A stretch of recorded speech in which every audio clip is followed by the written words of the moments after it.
नमस्कार बंधु ये जो रास्ता देखुंत ये भद्रक आउ चांदवाली अंचल माधवपुर जीवाई प्रमुख रास्ता।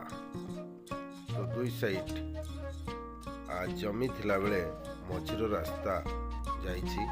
आमे भेटिबा को जाइथिलु एक सफल युव चाषी को जहाँकि से एकाधार धान चाष अग्रजा कंपानी महिमा धान चाष करी केमिति लाभवान होचंती ताहा आमे देखिबाकू जाइथिलु।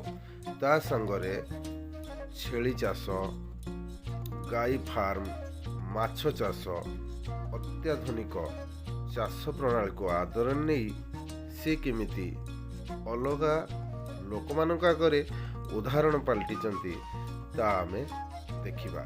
तो आमे आसी तांको फार्म हाउस गेट पाखरे पहुंची जाइथिलु। आउ आमे भीतर को जाई समस्त प्रकार तांकर जो व्यवस्था रही ताहा आमे देखिथिलु। एकाधार से सबु किछि एठी चाष करी अन्य लोक माननको उदाहरण देउचंती जे आपण माने एमिति प्रकारे चाष करंतु। देखंतु ये जो फार्म देखुचंती ये होची अग्रजा कंपानी महिमा धान। आपण धान बदाड़ी देखुथुबे किते सुंदर ये धान बदाड़ी बसिची जोटे कि सुंदर लागुची देखिले। तापरे आमे तांको ए सब विषय रे आमे पचारिबा जानिबा आउ सब किछि ऑब्जर्व करिबा से केमिति एडवांस तरीका रे आगे चली जेते कि बहुत बढ़िया कांदी भल हमें आउरी भाई जबरदस्त धान आपनकर तळी सार देई नथुल भाई।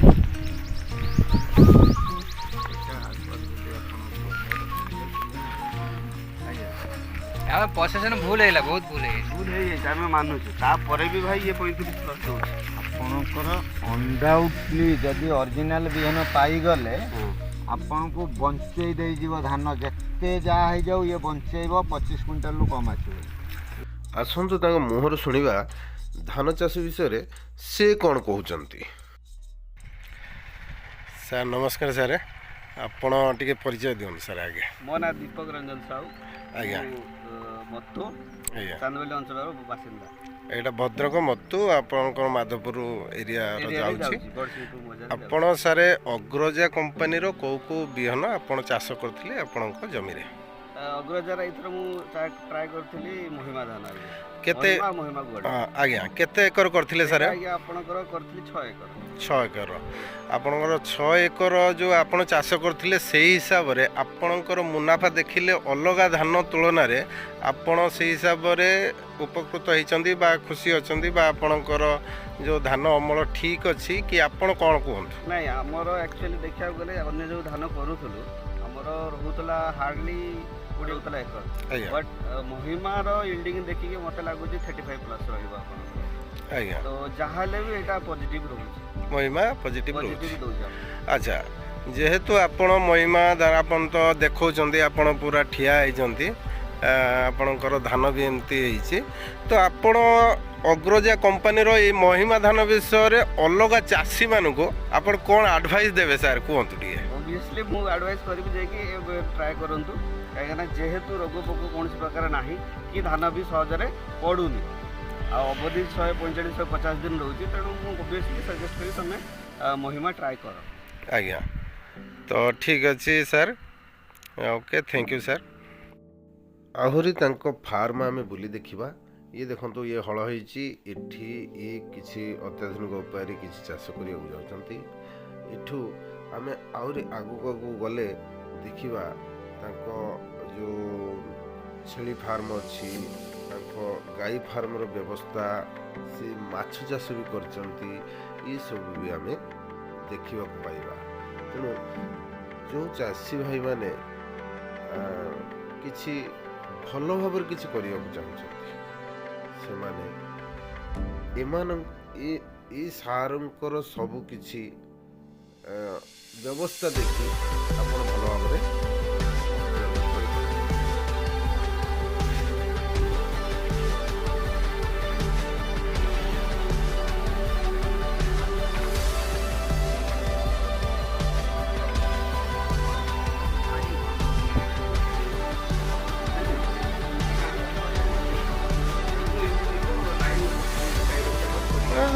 ଛେଳି ମାନଙ୍କର ଯୋଉ ପଟା କ'ଣ ପାଇଁ? ମୁଁ ତ ବହୁତ ଆଡେ ଦେଖିଛି ଯୋଉ ଗଡ୍ ଫାର୍ମର। ତ ଆଉ ତାଙ୍କ ଯଦି ଝାଡ଼ା ଗନ୍ଧ ସେମାନେ ଶୋଷ ରୋଗ। ଓହୋ ସେ ସବୁ ତଳକୁ ଆସିଯିବ।